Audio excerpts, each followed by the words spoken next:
Once again, we back. It's your man, Sir William L. It's Sartorial King. And this is Caviar Conversation. Caviar for breakfast, champagne, for breakfast, champagne, for breakfast, champagne, for breakfast, champagne, for breakfast, champagne, bubble bath. Oh yeah. We back for another episode. We got AKOYE Media in the building tonight. Yes, sir. Darius Coit. He says good, he's not a master of everything, but I feel like he is. He's a master of everything. He knows a lot. He knows a little bit of everything, I should say. There you go. He knows a little bit of everything. Keep it humble, man. You already know that's my moniker. You always got to know what you need to know in every room that you're in. Just to the conversation. There you go. And from way back, we've met through one of our guests that we had before, Zigel Suge Monroe. We met through Young Zig. And Zigel. He went to Lincoln. He's from South. Well, he ain't from South Philly, but he went to Bach. Yeah, I'm from North. And Richard Island. You know if you from North when you say North too. Yeah, they're North. I put that North. But this is my guy, and trust and believe we're gonna have a good time tonight, just talking about anything and everything. And I'm glad he's here with us tonight. Thank you, brother. Thank you, man. Appreciate y'all, man. Thanks for having me, man. I'm bro. Happy to be here. So to all our subscribers, people that just like us and people that are watching and tuning in, we're gonna start with something tonight. I don't know if anybody has heard, but definitely in our age range, everybody knows Jay-Z, of course. But if anybody knows Jay-Z, they know that he has had some of the most prolific covers in album history. And behind the scenes of that is the photographer by the name of Jonathan Mannion. Jonathan Mannion has shot the Reasonable Doubt cover. He shot DMX, Flesh of My Flesh. Flesh of My Flesh, Blood of My Blood, Hard Knock Life. He shot so many. He shot that pic with DMX with the dog on the chain. Yeah. Rest in peace, DMX. He shot some covers that have been so a part of our culture. And now, after all these years, he is being sued by Jay-Z. Crazy, right? He's crazy. Exactly. Jay-Z being sued by Jay-Z. So now Jonathan Mannion is putting the old pics from those covers, or maybe the inside of those booklets, on his website, and he's selling them as posters. And Jay-Z has definitely, put out an injunction on those photos, right, and they can't be sold, and that he's making money off his likeness, and that he paid him handsomely back in the day. What y'all think? You want to take this one first, Will, or you want me to start off? Yeah, you start off. You the guest. Go for it. There's a couple things. Like, number one, I do understand like the need to protect your likeness. So I understand both sides. Like, I've been a photographer too, so I get that side too. So there's two sides to the coin. Protecting your likeness when you're as big as Jay-Z is important, and especially when you're a guy who doesn't really make public appearances on a regular basis. I used to consult one of Floyd Mayweather's guys who I used to tell, like, hey, Floyd Mayweather will get paid maybe $1 million, $100,000, $50,000 for an interview with ESPN or whomever, whatever conglomerate he was dealing with at the time. He doesn't realize why they're paying him that much for an interview is because they're going to control his Google SERPs, meaning when they search Floyd Mayweather, they're going to find those links to those articles or those interviews, right? But Floyd Mayweather gets searched, and the reason I brought him up is because he's the only person who gets searched just about as much times per month as Jay-Z, which is like at the time when he was fighting, but 1.5 million times a month they get searched. Wow. So that traffic is hitting that first page. 90% of that traffic is on those links. Jay-Z understands that, so he monetizes his appearances. Floyd rather get paid the one time, one and done, because he doesn't understand how you get paid for like pay-per-click or pay per impression. That's how newspapers get paid. Like 50,000 impressions on an advertisement, you're getting what they call CPM, cost per, pay per impression. So Floyd didn't understand that. Jay-Z does, which is why he's trying to protect his likeness. But then there's also licensing though. So if you didn't sign, or you signed a release, even if you paid him handsomely in the past, excuse me, I hear him almost. But even if you paid him handsomely in the past, If you signed a release saying that he owns the rights to said photography or photos, and you maybe Jay-Z didn't have that same business acumen back then he has the right to use those photos because he may have signed a release unknowingly at that time saying that Jonathan Mannion had the right to these photos due to artistic control or artistic creation, whatever. He created them. So when I take a picture of somebody, if I ask you, can I take your picture? Once I take it, you don't own that picture. I asked you, can I take this picture? It's my picture. If I do a shoot with you and I have a release and you sign a release to these photos, you might pay me, but you release the photos and the edited versions of those photos is what you own. That's what you're paying me for. All the raw copy is me. I might be an asshole though for going to put it out without telling you. So you can be mad personally, but on both sides, there's weight to each argument. It's not my argument. I don't have no dog in the hunt or in the fight, but I get why both sides are kind of like fighting on this one, because if you take the photos just because you go and blow up and become a billionaire doesn't mean now the thing that I own, no longer is accessible. That don't mean that. Makes sense. You might have enough power to make my life hard for doing it, but it don't mean that. Yeah. My standpoint on it is when those photos were taken, was Jay-Z signed to Def Jam? Because those are all pictures for albums, right? Or booklets, True. So if he's under Def Jam and Def Jam owns those records or anything in regard to that record, whether it be video or media print, then technically doesn't Def Jam still own those photos? But Jay-Z signed a deal with Def Jam too, though, right? Like when he went there, he got like rights to certain amount of his masters and royalties. So that might have been part of that deal. So that might have been in his deal that he owns all the likeness of. I'm pretty sure he ain't just say, "Hey, give me my masters, and then you can keep the picture." You know what I'm saying? Okay, well then, yeah. I can understand if you think about it, go back to, remember the Adele commercial? The one Steve Stout did where he did the likeness of Jay-Z in different twists. Yeah. He put the hat on. He did all of his covers. All the album covers. In 1 minute. Yeah. He did all of his album covers. That right there even is, that's gotta be Jonathan Mannion has to be somewhere in that. Because he has to tell him, yo, that's how I want you to lean. I want you to wear your hat like this. Something has to be done. Yeah. Creative control. See what I'm saying? Creative control. Yeah. My piece is just from it is like, Jay, you up. You good. Jonathan Mannion is the photographer. But what happens when he got a picture that you don't want out there? You might not even know what he got. You ain't seen everything. All right. So do you think that he's putting out a negative photo on him? It doesn't. That's not what it is. It just. And this is one of the guys. And I'm sorry to say, yes, he's white. He's Caucasian. I don't know if that has a part to play in it, but at the same time, no. Business. Business. Yeah. He shot some of the most prolific covers for hip hop. There's no history really that we know that has shot covers for albums like that. So in that case, why don't you just let him have that? At the same time.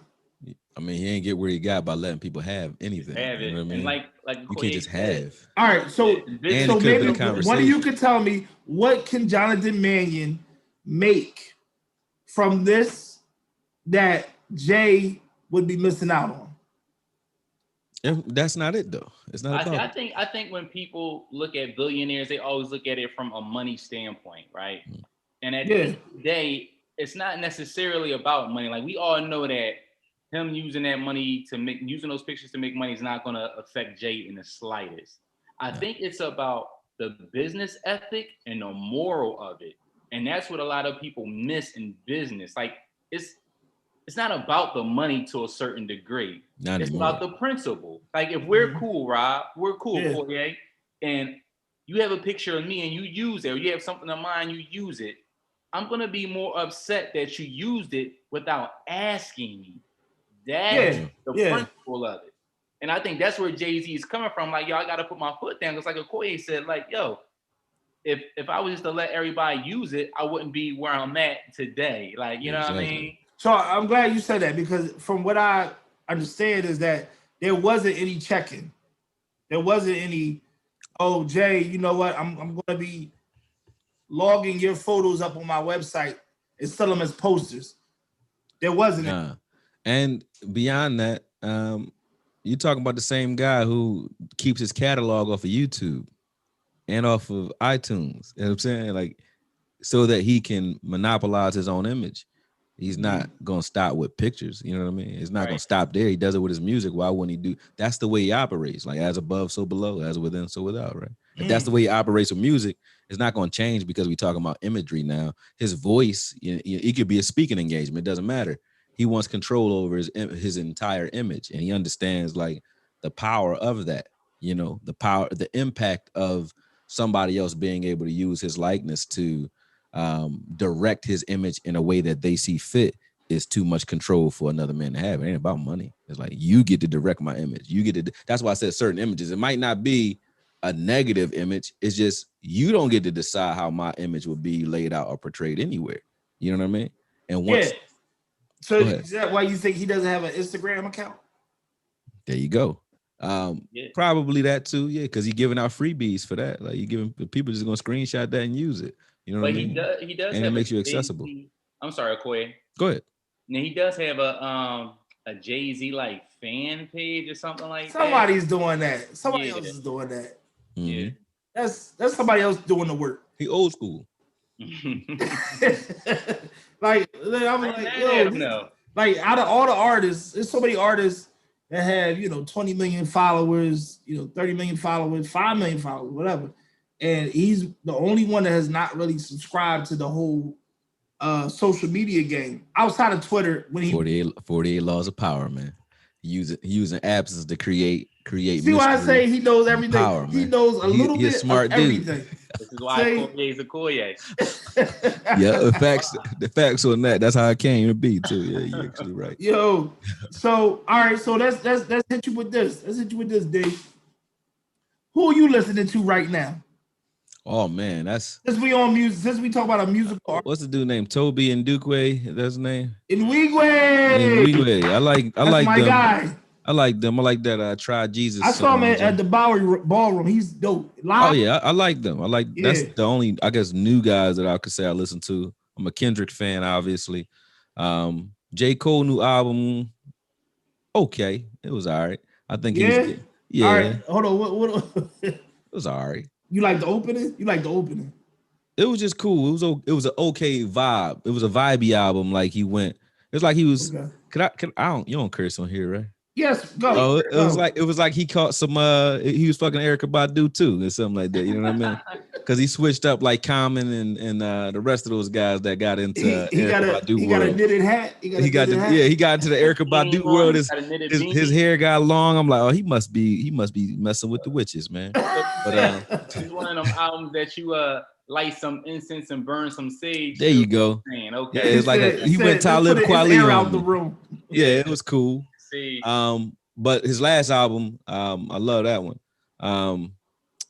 But as far as like music on a regular basis, man, I'm a strange dude. You already know, man. Yeah, but I'm so into like controlling my self-talk that I don't listen to a lot of music much anymore. I will for certain situations, like if I'm running and I want motivation, I'll listen to music. Then if I'm trying to do a piece or a creative piece and I want to listen to something like to drive me in a certain direction or use it as background music, I'll do it then. But other than that, I don't. I drive around all day, don't listen to nothing, man. Zero. Really? Yeah. Zero. Well, I mean, I know the radio only plays like really the same song. I'm talking about even when I can put my own shit on. I just don't care. Okay. Yeah. So there's. Well, go ahead, Will. You know what's so interesting about that? I started to do that recently, AKOYE, like just drive around with nothing on, and it's actually very peaceful. Yep. And for me, it helps me just like get in line with myself, help me focus a little bit more. And I started doing that recently. I just said, let me just turn off the radio just to see how it feels driving around. Like, I like to hear what's going on outside more. Like, you know what I mean? Yep. It's very peaceful. Yeah, you get more introspective that way. Yeah, for but, sure. Yeah, I don't know. I did that like when I got divorced. I started getting divorced. In like 2016, we was in Italy. When I was coming back, I just wrote this. I just started with I am. I never did like automatic writing and nothing like that before that. But I just started writing. And I was just like, damn, do you believe? I asked myself, like, you really believe what you wrote? I was like, yeah. And I was like, well, you got to put that into action. And part of that was like how we are programmed by society. Like like you just said with the radio, you've listened to shit on the radio and been like, I hate this song, but you know the whole song. Mm-hmm. Yeah. That's occupying space in your mind that you could use for something else. Like I don't want nobody else putting nothing else in my mind. I want to do it myself directly. So if I want to specifically listen to something because I intentionally did it, that's on me. But I don't want to just be bombarded with it no more. So I don't just listen to anything no more. Really don't. I like that because, you know, people don't really understand how much music directs what we do. Oh, for sure. That's right. Is and art imitating life or is life imitating art? Yes. I'm gonna take it back, you know, to my high school days. I listened to a lot of Locks, a lot of Styles P, you know, a lot of You Jada get you an Kiss. army suit, buy all black, get his Scully poke the holes with an album of that. You know what I'm saying? A lot of beans, you know, and then you know already know what they were talking about. It already set you into a zone, right? And you didn't even start your day yet, right? Right. So people like, why you acting like that? You know, gang banging. What do you say? Gang banging on bacon. Cat Williams said, "You gang banging on bacon. Like you wake up like that." It's so many songs. But then again, you know, what about? Is there any other music that does inspire you outside of Toby? Is there any other music that inspires you when you say you're running that keeps you motivated? Yo, man, when I'm running, I got two sides to me, man. Like when I'm running, the most ratchet shit. I love it, man. I'm dead serious. Like I don't know who these dudes is. I think his name Molly. They call him Molly. I don't know the name of some. Let me get his name. But I listen to this joint. I be out, man. I can run to that all day. I don't know. I get energy every time it come on, man. But Nipsey, I'm a huge Nipsey fan, man. As you can see, I got like behind you. Yeah, I got Nipsey behind me. I honestly wasn't a fan of Nipsey music though, to be quite honest. But his name's Fugiano, something like that. Oh, Fugiano, the It's called Molly, Baby Mama. That song, Baby Mama. I love that song. I'll be going crazy to this. I can run my ass off to that song. Catching me up on something because I don't know. Listen to it, man. That joint crazy. It's catchy, but when you listen to the lyrics, it's like the most ratchet shit ever. But Nipsey, I was there when he died, bro. Like I was there, literally. Oh, you was out there at the time. I'd never been to LA. I always go to like San Fran or North Cali. And my homie was just like, yo, drive down to LA and meet some folks with me. I'm like, all right, cool. Literally, when it said welcome to LA, at that same moment, Nipsey got shot. I was like, ain't that a welcome to LA? So for the whole week, I went to the spot right after they took his body. I went to the spot the next day. I was there. And then just being in LA and being around that energy, I said to myself, I said, damn, if something happened to me and I was able to come back like on some It's a Wonderful Life and see like the aftermath, to see the impact. I know what the impact was like from a distance, but to see the impact of his own city, the whole city was shut down. I'm talking about legit and illegit. Nobody was doing nothing in commemorance of Nipsey Hussle in LA, period. Wow. Nobody. So I was like, he didn't even know. I don't think he knew how far his reach was while he was here. But after that, I became a fan of like I started listening to his interview, just trying to understand what type of man he was. And then I started respecting him. So it wasn't even his music. I'm not the dude that's going to go bar for bar with you on Nipsey. It's not about his music.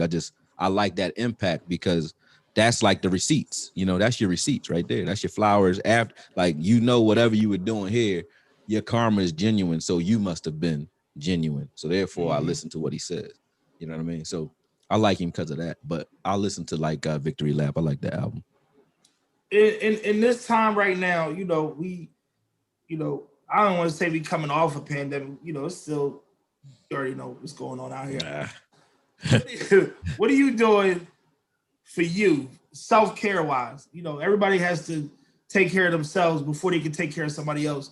You know, what are you doing self-care wise for yourself, man? Man, you know what's real wild is like last year kind of showed me and I think it showed a lot of people what they were preparing for. Like, were you preparing up until that point? You know, are you ready to pass the test? Because last year was like a test. You could have looked at it like, you know, some Orson Welles, sky is falling, and you know, some people lost their jobs, some people lost their careers, some people lost loved ones.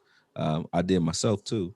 But in that, instead of looking at it from a negative perspective, I learned how much I can come back from. So it's like just watching, like I lost 4 people last year that were pretty close to me. So wow. Yeah. So me even being like right here, right now, starting my show back up, you know, just taking strides in my career right after that, and then watching other people who were like in similar situations, but I think a lot less stressful, not even be able to deal with it. It showed me like in just comparison and contrast how strong I was. So I was just like, damn. But what I do now, what I started doing to kind of push that forward, you guys might have heard of it. It's this routine called 75 Hard. You ever heard of that? Mm-hmm. Either of you? I'm too familiar with it. I'll send you both some links on it. It's I don't even remember the guy's name. A friend of mine, European brother of mine, sent it to me because he was pot belly, fat, and all that. Man, I'm like, what happened to you? You look like Brad Pitt, bro. He was just like, we were joking back and forth. And he was like, yo, I started this program called 75 Hour. I want to send it to you. So he sent me the podcast. It's about an hour long, something like that. And I'm not trying to plug those guys at all. So don't think that. Oh, no, man. Go ahead. Because I don't know them. I don't know these guys. You got to show love, bro. Yeah, I know. It's no love. I don't know them. It's none of that. But it's just the idea of it was like you do 5 things every day. And it's not a workout routine or a fitness routine. It's like a lifestyle hack or a discipline hack, so to speak. Mm-hmm. So you have to drink a gallon of water every day, no matter what. That's one of them. The other one is you read 10 pages of any book that's not a fictional book every day. The other is you must work out at least an hour and a half, but you can break it up. And 45 minutes of it has to be outside, 45 minutes inside. I just started running and just running outside. I was 265. I'm 228. Wow. So lost a lot of weight doing just that. But those 2 workouts, and then the last thing you have to do, you pick a diet, you stick to it, no matter what your fitness goals are. So if you want to bulk up, stick to that. You want to shrink down, stick to a lean one. And then the last one is you got to take before and after photos every day. You take a picture of your progress every day. Okay. For 75 days, and they call it the 75 Hard. And if you drink, which you already know I done reset a couple times. I kind of reset now. I still haven't gotten through 75 days, to be honest. But I don't care. I don't try to. It's slowly doing what it was supposed to do, which is becoming a lifestyle now. Like, so now, because I feel the urge to like stay up with it, I might not drink my whole gallon, but I always got a gallon. You see what I'm saying? Close to it. So I'm always drinking something. I don't measure it as much anymore because I'm just used to doing it now. You make me feel bad too. I'm gonna tell you why. I'll tell you why you feel. Go ahead. Go ahead. No, you just asking like what I do to stay focused. I do that, and then I like to go out like and get into nature, man. Like I like the sun. I like to study shit, stuff like that, man. Yeah. But I go out and get into nature and make sure I'm like doing things that are specifically for me and not trying to please. I don't even have a girl anymore right now not because I can't get one. You already know that. I don't. You know what it is. Yeah. I'm just saying. Oh, we're gonna get into that too. I'm just saying, it's like, I want to hear my voice. I was married for 16. I was with my ex-wife for 16 years, and then with my ex-fiance for 5. So when you look at it, that's 21 years straight of being committed to another person. Yeah. That's a lot. I feel like I did a 20-year bid. So now I'm just trying to come back and like decompress and hear my own thoughts and my own voice. So I get into, that's why I don't listen to music, don't listen to nothing. I just want to hear myself. So you want peace. Yeah, man. Peace is it.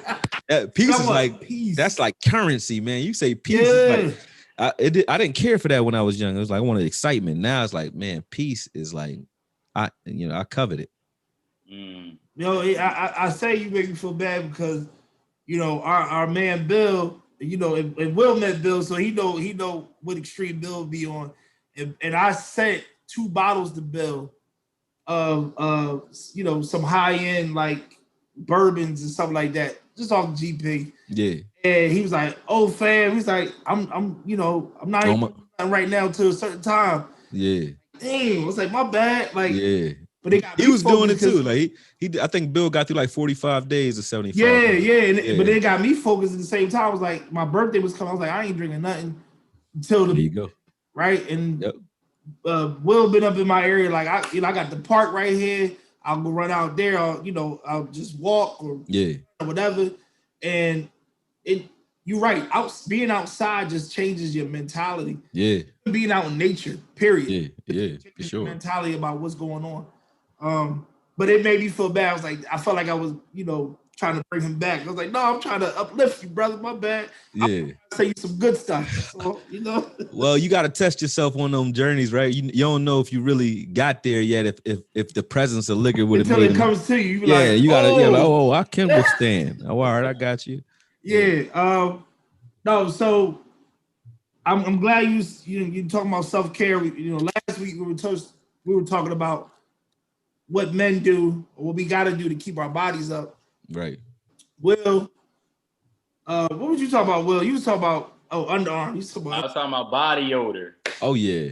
Guys, it's important, especially this time of the year. Man, they don't understand what Amber White is, man. You gotta teach them. Amber White. Amber White.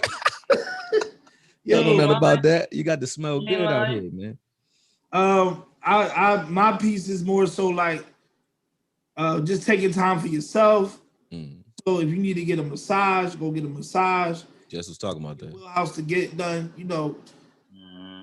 the muscles, man. You gotta get them work. That's what I did for my birthday. I went to that Spa Castle in New York.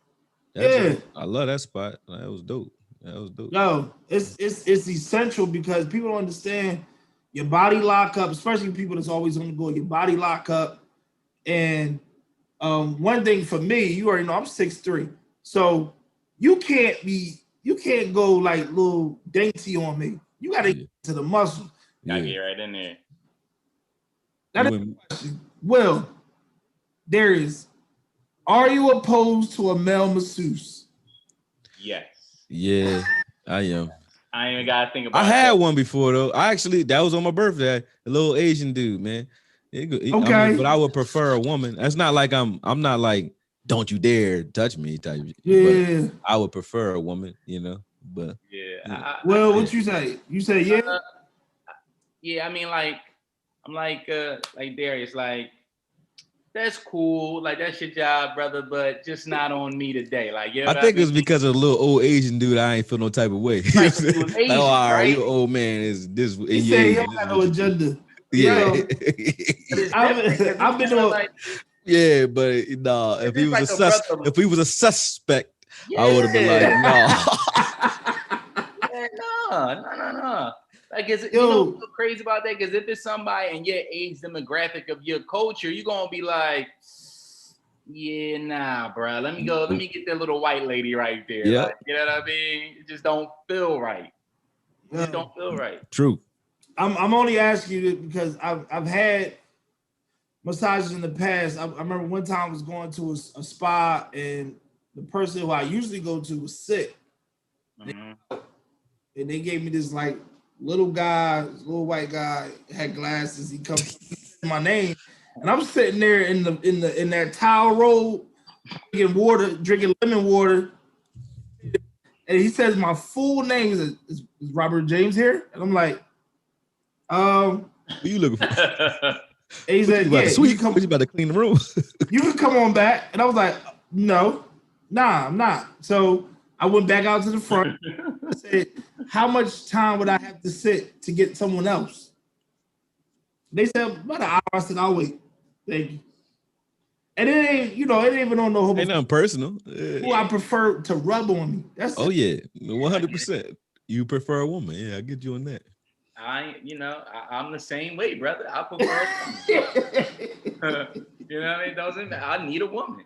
But AKOYE, let me ask you, since you do so much, right? Right. Can you just break down what are the things that you do? Because we were talking about it earlier before we started filming. and you kind of like got your hand in a lot of pots, so to speak. Right. So where you want me to begin? I'll begin with my passions, right? I tried, because I've been like I think leaving school, and I don't want to say this to everybody because I'm actually an advocate for finishing your degree. But when I left, I had such a chip on my shoulder because I didn't want to like fail, So I tried so many things, like from sales to marketing to online reputation management, stuff like that. I was working for a company called brand.com. We used to do this process, like it's reputation management, just so you guys know, is suppressing things online. So if I were to Google any of your names and you had things out there, maybe it could be a mugshot, it could be a link, it could be a review, it could be anything. It could be a Yelp review. Anything that you didn't want out there, you would want that suppressed to pages where people couldn't find it. So I started off doing that in sales and did very well. But a friend of mine, he works at Golfberg, right? He's a watch repairman, finishes watches, Rolexes, all types of crazy watches, right? And he told me, he said, man, one day he told me, he's like, yo, the boy played for the Eagles, I think Kelsey. He said he came in, spent $140,000 on, 2 watches and went to play golf and didn't come back. He forgot about them. So we had to mail him to his house. I said, damn, that's crazy, bro. I said, nice. He dropped 140 on 2 watches and forgot. He's like, yeah. I said, I'm hype about making 140 every year. I made 140 that year. And I was like, it's a dude who will forget that he spent that. And I work hard as hell all year for that. So that like opened my eyes to trying to like just be more industrious and to start looking for different avenues, like to make money. I'm like, yo, the business became the only thing in my mind. And then slowly but surely, I started looking at that company as like, yo, we're a $15 million a year company at that time. And this is how powerful we were. It was 2 of us, me and a dude named Brian, Jewish kid. Well, he ain't a kid, old head, but Jewish guy. Between the 2 of us, we made for like half of their revenue. So they were a $15 million a year company. We were about $8 million a year in revenue for them in sales between the 2 of us, right? So I said, yo, if we left, this is us. Like this company, everybody that's here, that's working here, we're paying them, me and you. So first thing we did, we thought that making more money would be, making a higher base would be the thing. So we went, took our boss to lunch and was like, you're not bringing in executive sales reps in here and not giving us a raise because we know that our revenue is what's generating the ability to do that and grow as fast as you guys are. So we demanded a raise, got one, just us 2. We had to sign an NDA, and I'm gonna come back to that. But we had to sign an NDA basically that we wouldn't tell anybody we got that extra money. But this was like in 2013 through 2015. Around 2015, I just started getting the itch, man. I was, like I said, we was doing well, but still felt like, I wasn't free enough to feel good about what I was doing. I felt like I was in prison. You know what I mean? So I just decided, man, like I'm done. I started coming to work in t-shirts and jeans and shorts and shit like that. No more corporate attire. And I said, oh, damn, I played chicken with them. They would not fire me, bro. They would not fire me, man. They're like, nope, don't fire him. So stop selling, and still wouldn't fire me. So there was a guy there that used to be the CEO, but he was now just another sales rep. He was a CEO when they were very small. And he came to me, he was like, how do you manage to survive off your base salary, man? You don't even care about selling nothing. So I knew I had signed that NDA about a year and a half before that. And I was like, hey, because I make I told him what I made. And I knew, and I was fired by the end of the day, So I used his hatred or his viciousness to get myself fired. Once I did that, I went over to one of our competitors. I told him, I said, listen, I want an event space. This is who I am. I'm Darius. You can look me up. You can look the company up that you know who brand.com is already because they were our main competitors. They were reputation.com and reputationmanagement.com. Both those. I called those guys, told them what I wanted. I had already get my unemployment. I told them, I said, I want $10,000 and I want an event space or an office, which became my event space. And they did it because I said it. I didn't have an interview. They weren't headhunting me, nothing. I just decided that's what I was doing. I called them and said what I wanted. And they gave that shit to me. And then I was over after that. I just said, man, I'm going after what I want, period. So I haven't worked for anybody since then. Nobody. I contract with people, but I haven't worked officially for anyone since then. And I've never gone backwards as far as income unless I chose to. Like if I sat still, like last year, Yeah, you're not gonna make money. You're not doing anything. But when I'm out and I'm doing what I do, it's like, nah. How I got into marijuana, that's what I was talking about. Our competitor, reputation.com, they had a guy there who was trying to learn a process from me that only we knew how to do, which is called de-indexing, which is like it's like the delete, but or it was the delete button for Google. Like you know how they say Google is forever. It wasn't for me at that time. I can get stuff deleted, but you had to do like a lawsuit against an anonymous figure. So I wouldn't try to sue you, the actual person. I would sue the anonymous entity, like your avatar that is leaving the review. And I know that I'll never find that individual, but the fact that we're not asking for monetary damages, a judge would give you an affidavit that just says this person just wants this review stricken from the web. So we would give that to Google, and Google would take it down until they figured out how we were doing it. They're like, oh, all right, we shutting all legal shit down. You can't take nothing down. So we made it so that Google, and that's because our CEO was like too braggadocious about it.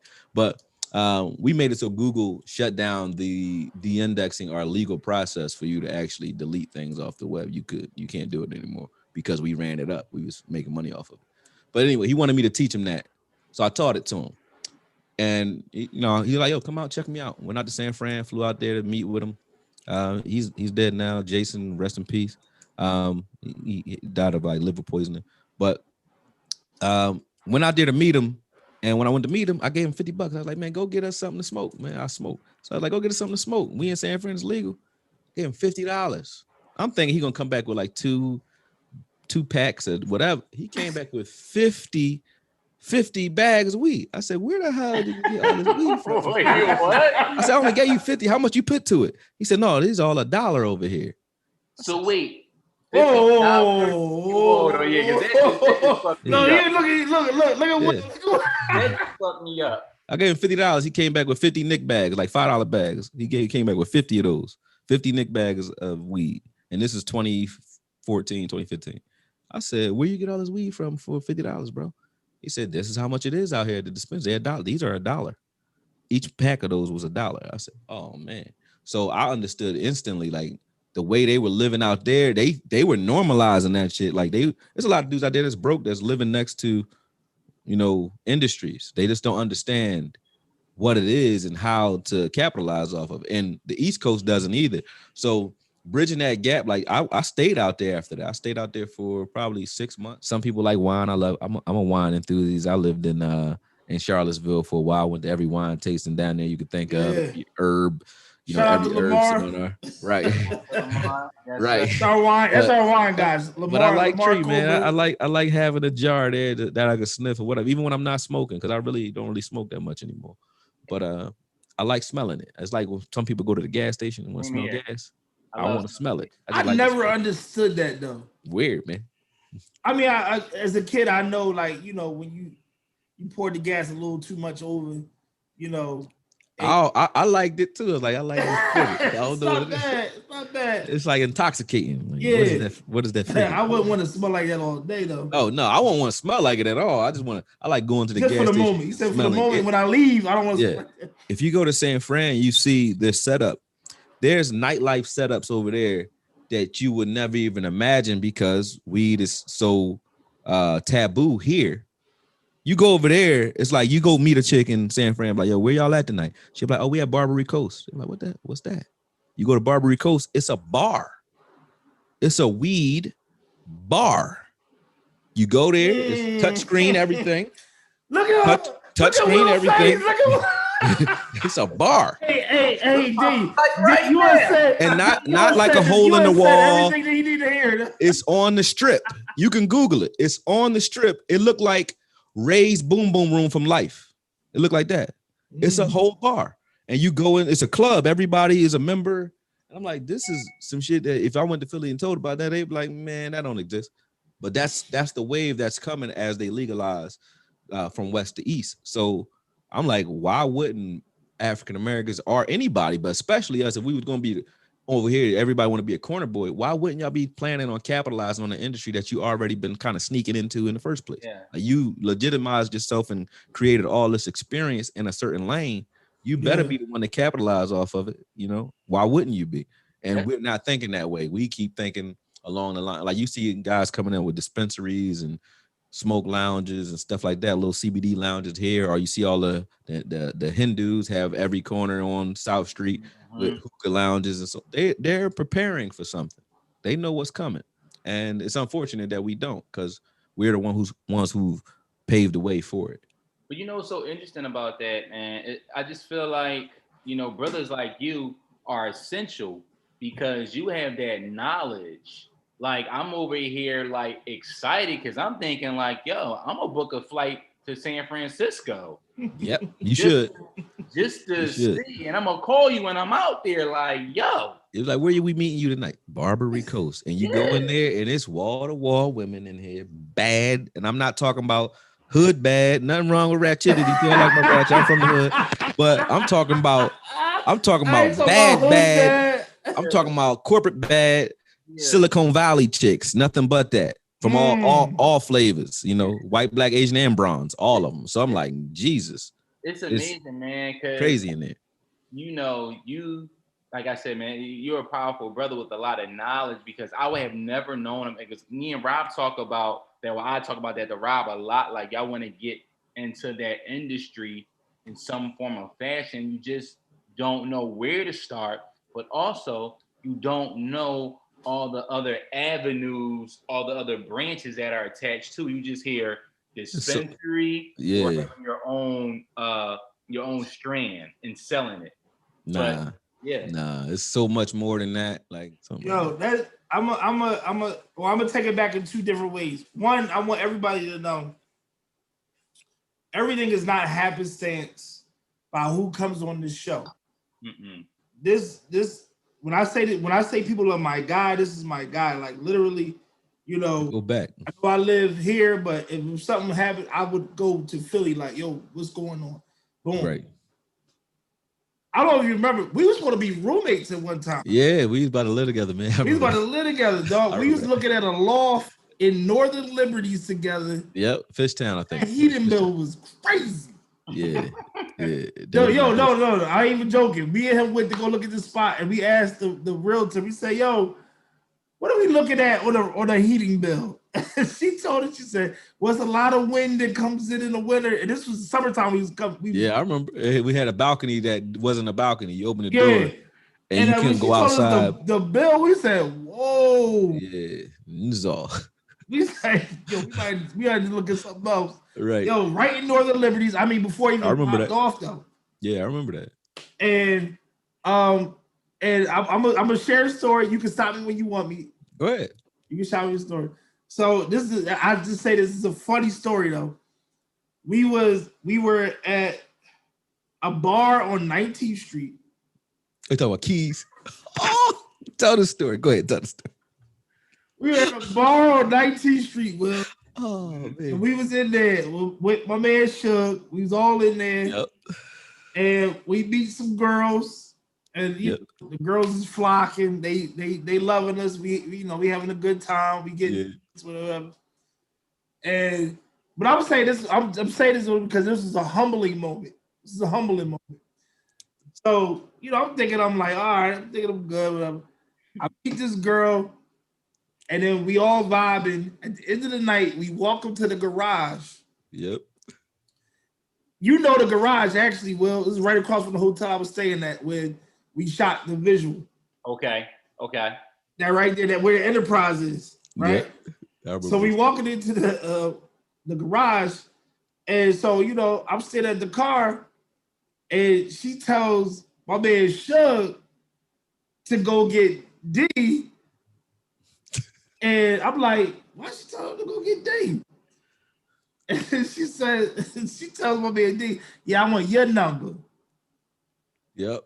I want your number. She said, yeah, you know, homie, he don't got no kids. That's what it was. She was like, I'm all in your gangster, something like that. And, I was like, yo, DB. Because I had no kids. You know what happened with that? She told me later after we started dealing with each other.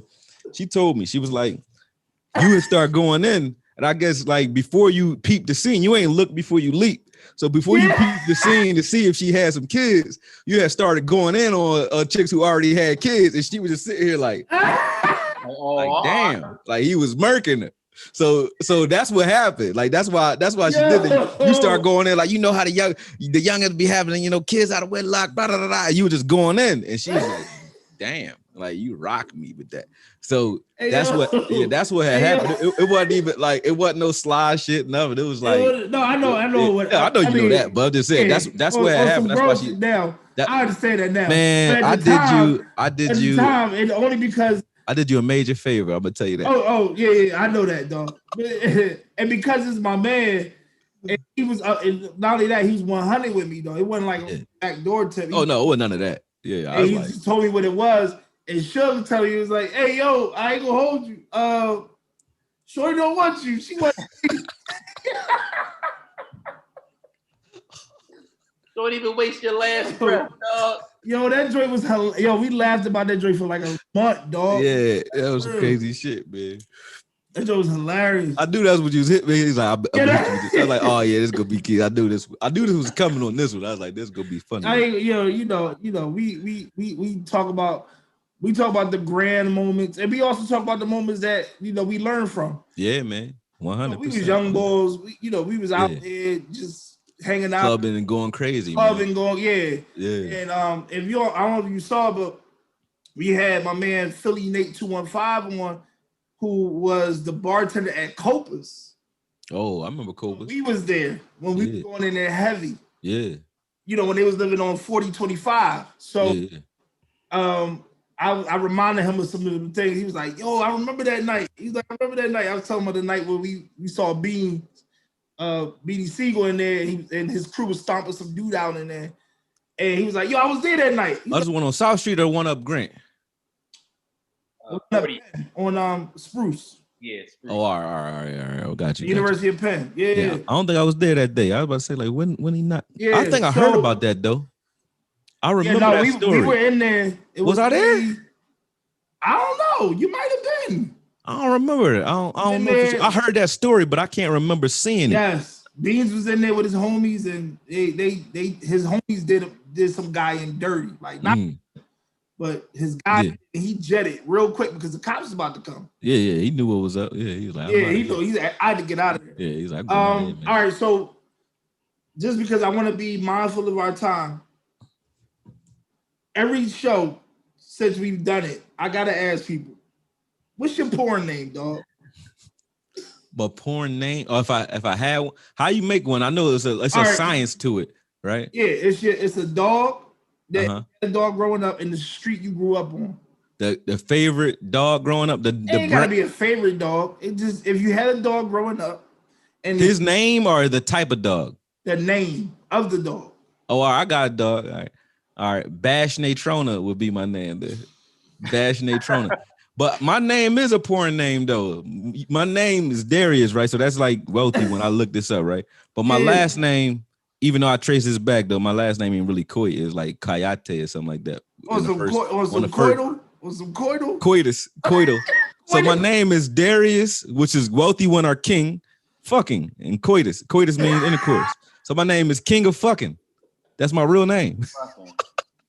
That's that. I try to live up to it every day, B. Yo, that's it. We done for the night. That's it. We need to make him up now. That's it. His last name means that. That's it. It really do though. We done. Will, what you got to say to our crew tonight, dog? What you got to say tonight, dog? Oh man. Will, what you got to say, bro? To our fans, man. Man, keep tuning in. Yeah, this was a good one, man. I had fun. Keep tuning in, yo. Yeah, I had fun. Yeah. This is a good one. Yeah, we got something to drop for everybody in the next week. Yeah. We got some new clothing that's going to be coming through the pipelines for the fall winter. And I'm gonna keep saying it because we got our idea. We about to put it to press. And again, we want you to support. Man, you already know. My man Darius Coit, we're gonna tag him in everything that we do. You already know it goes up on Instagram Thursday morning. Thursday afternoon, Thursday morning, Thursday afternoon. We're gonna put him up. Follow him, be a part of his experience, be a part of our experience. Well, just be open to have conversation. That's what we want here, Caviar Conversations, but not only just about clowning and having a good time, but we also want to learn something, we want to have a conversation, we want to build. And as I say all the time, get down with us now before it gets too late. There you go. Don't be that person on the end of the bandwagon that, oh, I knew about them. No. Get it down now. And I want to thank everybody who has subscribed so far. Again, we not that I have a small mind and not that Will has a small mind, but we also want to be pragmatic and think about things. And we did not expect to grow in this way so far. And we just want to let it go. And again, we said we want to be authentic. Everybody got bots out here. Yeah. I want everybody that subscribes to be our family. For real. Yeah. This one, I want bots to be a star. That's not what we about. We wanted to be authentic. And as you can see, my man AKOYE Media is authentic. Super authentic. My homie, my bro. Appreciate that. I thank you, bro, for coming. I love you too, man. You can say that, man. People need to say that more, man. Get flowers while you're here, man. So I give it back for exactly. sure. You know, I'm uber proud of both of y'all, man. Like when you put something in your mind and you just go out and start manifesting, that's what it is. That's what it's about. So go ahead. And I'm gonna say this too, and I know Will can say this because this was birthed during the pandemic. And many people say, you know, if you come out of the pandemic and you haven't caught on to something, or you haven't realized the talent that you have that you didn't manifest or didn't put out to the world, you didn't get to it, I'm sorry, you wasted the time.